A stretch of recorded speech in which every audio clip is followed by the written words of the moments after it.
Good morning and welcome back to Flashback Friday here on Gaming with ADHD, where today we are going to continue our look into the Renegade Legion series of products from FASA Games. Now, this was originally released in 1987. This is the fighter briefing for the Renegade Legion faction. Now, in our last video, we looked at the fighter briefing that was done for the Terran Overlord government. So this book is going to be very similar in size and contents. Basically, it's new fighters, new corvette, and some new weapon systems.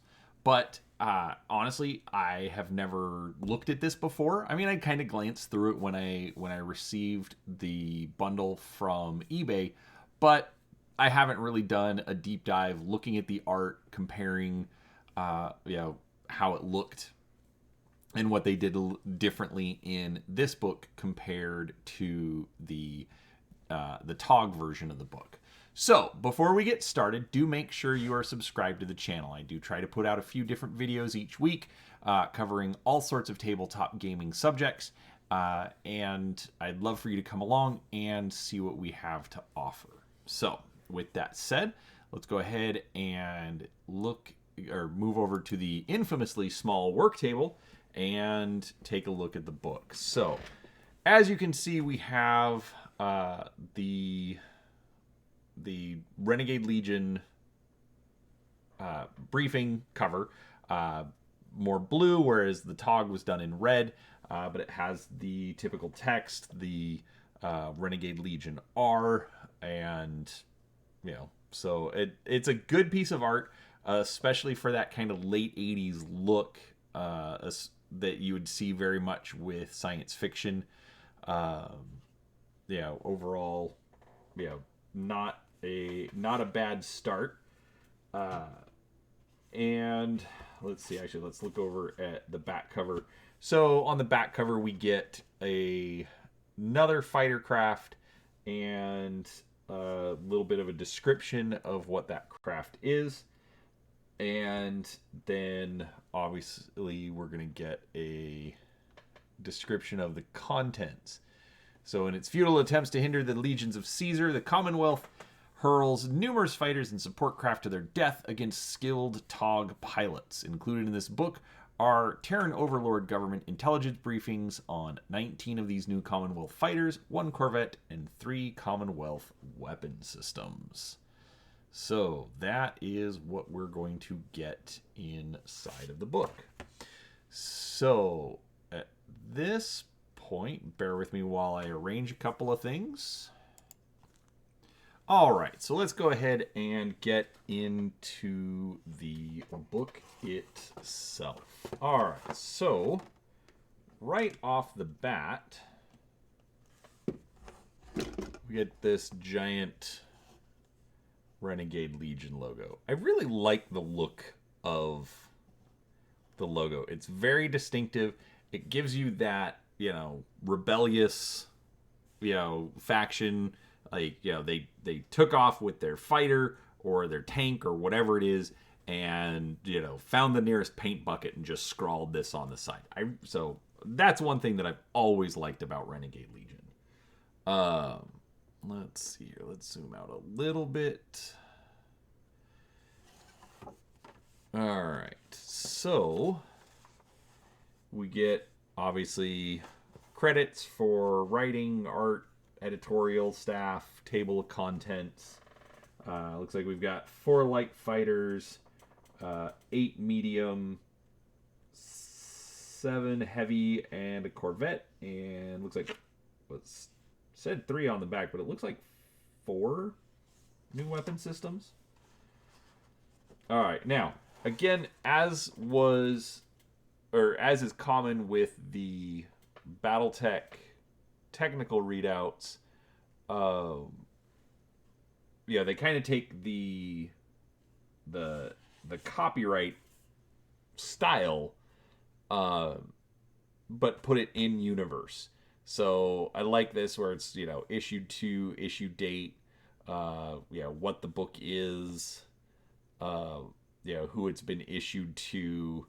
So, all briefing materials have been assembled by the Internal Security Division. Information and opinions given herein are assigned an accuracy rating of 95%, except where otherwise noted. So, again, just bringing in that extra flavor. That's one thing I always loved about FASA is their ability to just, put that flavor all into their books, all around everything that they were doing. All right, we then go to a nice piece of art, but it definitely looks... It's kind of interesting. It's clearly part of a larger piece of art that was probably taken from another product. You can tell that they, just cropped part of the image away and just stuck it in here. So we've got a fighter attacking a capital ship, which I don't mind. It definitely, is pretty jarring. Again, we're dealing with a 35-year-old book, so I'm not really surprised at that. But I don't mind when a company reuses art. There are limits to it, but it lets them make the books more dynamic. So there is that. All right, so the first thing we've got is the Bumblebee. It's the lightest fighter in this book. Now, they did some interesting things with this. So in the Tog book, we saw typically like the fighter, maybe from two different perspectives, but they don't always do that in this one. So we've got, kind of a 3/4 profile, and then we have a rear view of the ship. So that was a little bit different. Obviously, we've got all of our stats over here. But yeah, so we get an aft view of the Bumblebee, and then we get, kind of our forward side view of it. I like the look of it. It's an interesting little design.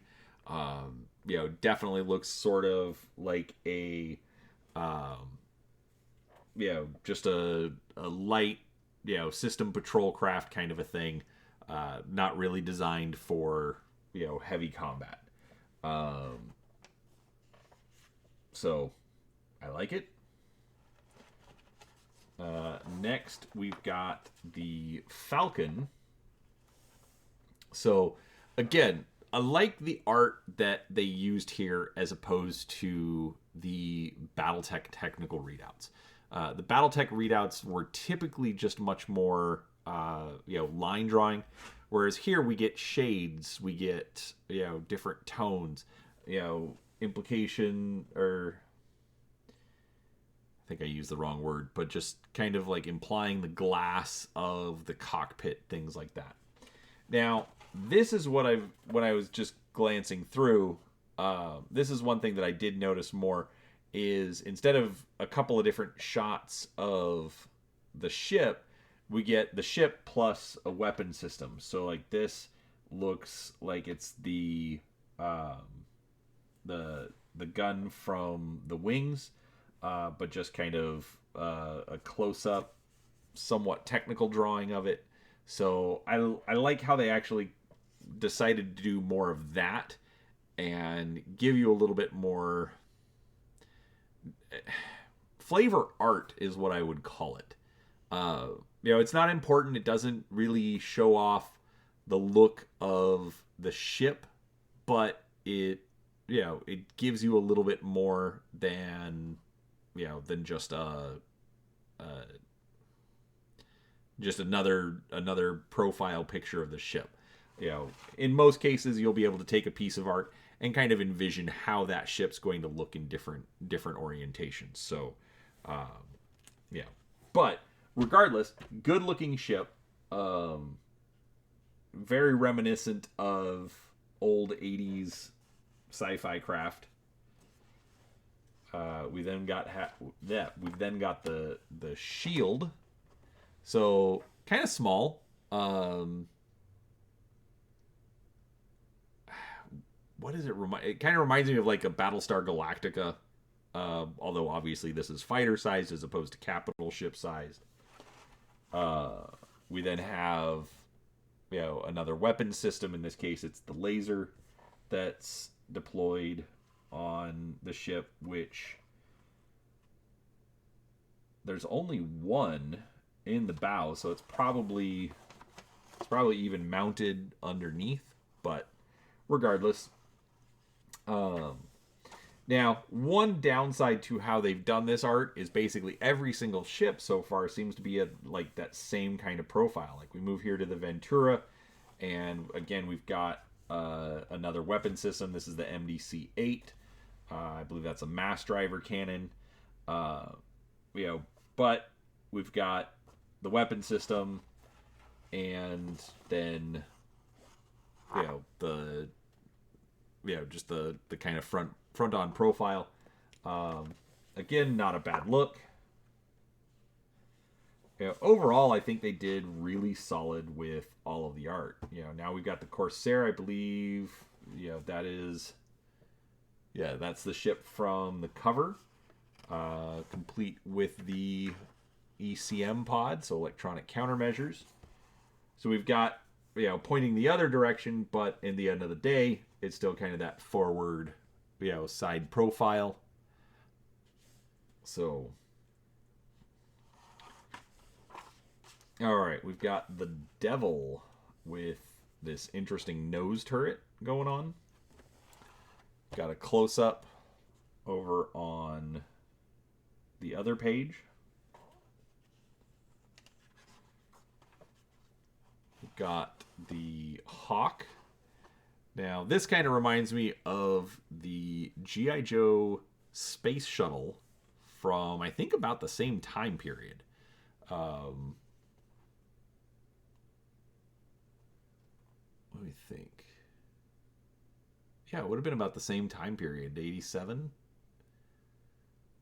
Maybe that was closer to like 89. But regardless, this absolutely reminds me of the G.I. Joe space shuttle. But again, same profile, and then we have a missile for its weapon system. All right, the Katakator Hand That Strikes.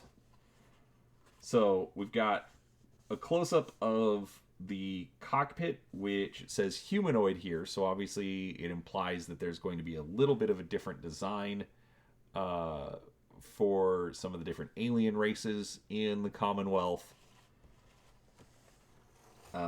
This is...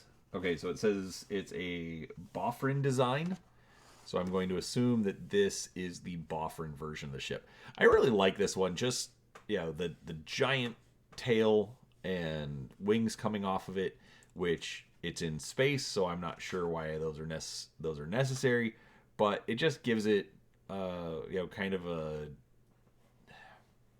like a big what's the fish that I'm thinking? It's got a very fish look to it. Regardless, it's fun. All right, we've then got the Kenderson. So sort of a TIE fighter look to it. TIE fighter with a bad cross with an X-wing. Because we've got the 4 laser cannons on the wingtips, but it is solid wings that don't move like on a TIE fighter. And then sort of a Y-wing cockpit. So it's like, here, let's take all of Star Wars and kind of smash it together. I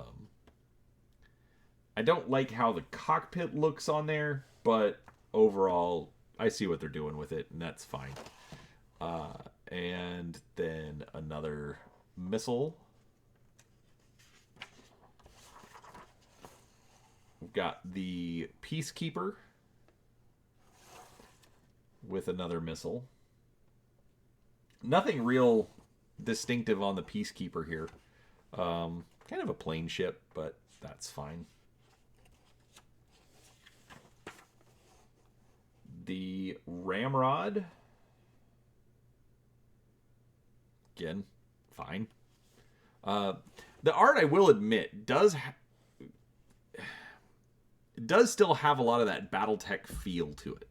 I'm wondering if maybe that's part of the reason that the game didn't take off as well. I mean, obviously, I know Interceptor's got some somewhat complicated rules, especially with the wire diagram, but you know, it didn't necessarily set itself too far apart from what they were doing with BattleTech.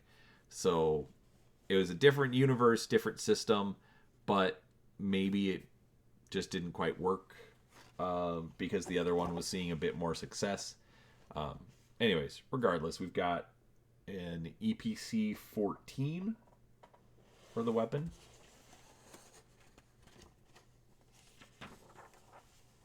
All right, we've got the Stinger medium fighter. So getting a little bit different art. So we've got our side profile, which then this is kind of interesting because then we've got the front profile. So there's, I'm guessing, 4 laser cannons, although how they did the art there is kind of interesting because the 2 black spots, which I would assume would be the barrels, but they're off-centered, so maybe it was a goof. I'm not sure. Maybe it's a different weapon system. Actually, it says they've got a 7.5 by 2 laser on the right and left wing, and an EPC 14 on the left and right wing. So it doesn't really have wings, so I'm assuming they just split that down the middle, you know, 1 to each side. I know. I'll be honest, I know everyone's waiting for me to review the rules, but I, have not had a chance to actually get them out and play with them yet. So I'm still just kind of guessing on a lot of the terminology, but I really like the tech readout style, so I'm having fun going through it anyways. We've got the Defender. Kind of has a hydrofoil looking,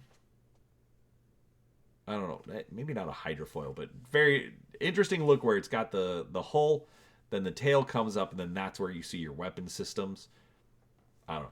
They definitely, experimented with design. So I thought that was, I do like that aspect of it. I've got an MDC 12. Got the Defiant, kind of plain generic spaceship. Not complaining. Who cares? It's fun.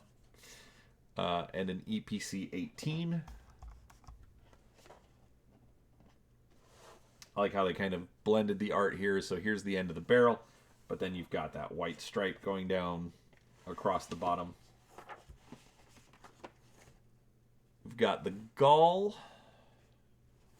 turret here in the back. This is a heavy fighter. So this was interesting. So, talking about the wing mechanism for this particular ship. So instead of focusing on a weapon system, implies that it rotates. And then you've got this swing portion. So maybe that changes based on atmospheric use. Says the folding variable wing design of the Gall provides it excellent atmospheric handling capabilities and minimizes its overall dimension for ease of transportation. So basically, it's a Navy fighter that folds up to fit more of them in. All right, the Perforator, which that's just a funny name. It's got 2 of these 5/4 lasers in the bow, so real detail on this piece of art. Shading could have been a little bit lighter, but we're talking about a 30-year-old book. I don't think they're going to go through and fix it. We've then got the Punisher with its LEPC 18.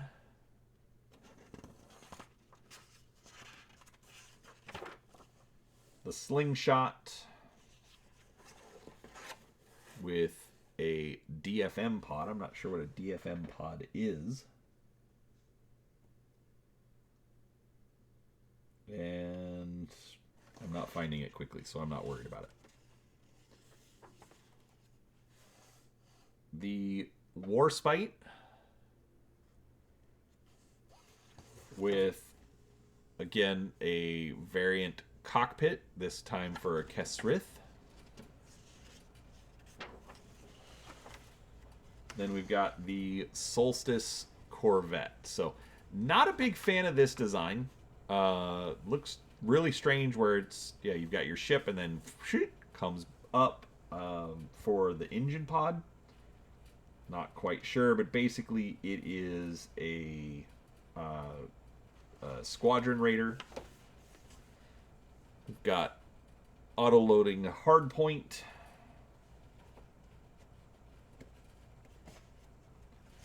And then we've got our weapon systems. So the auto-loading hardpoint, the anti-missile system, the plasma projector, and the laser EPC. So that is the Renegade Legion fighter briefing. From just, not looking at a review as far as are these fighters better or worse compared to the other ships, just going based off of the art, I was not as impressed with this book as I was with the other one. I think the Tog book had some better designs, some better layouts. It had a general better layout overall. I didn't like the fact that almost every single ship was in the same orientation on the page. But again, these are minor nitpicks. 30 years down the road, so regardless, I think it'll still be fun. Get some of these out on the table once I can finally do that is. But overall, interesting book. I like this technical readout style of releasing more content for the game, and I think FASA really used it very well, regardless of which game it was for. So, if you liked the video, I hope you did, please do give the video a thumbs up. Make sure you're subscribed, hit the notification bell, all those fun things. But also, let us know down in the comments. Have you used this book? Have you used the fighters? Are there any that I should be, looking at more closely? But regardless, thank you for watching. I do appreciate your time, and we'll talk to you next time. Thanks for watching.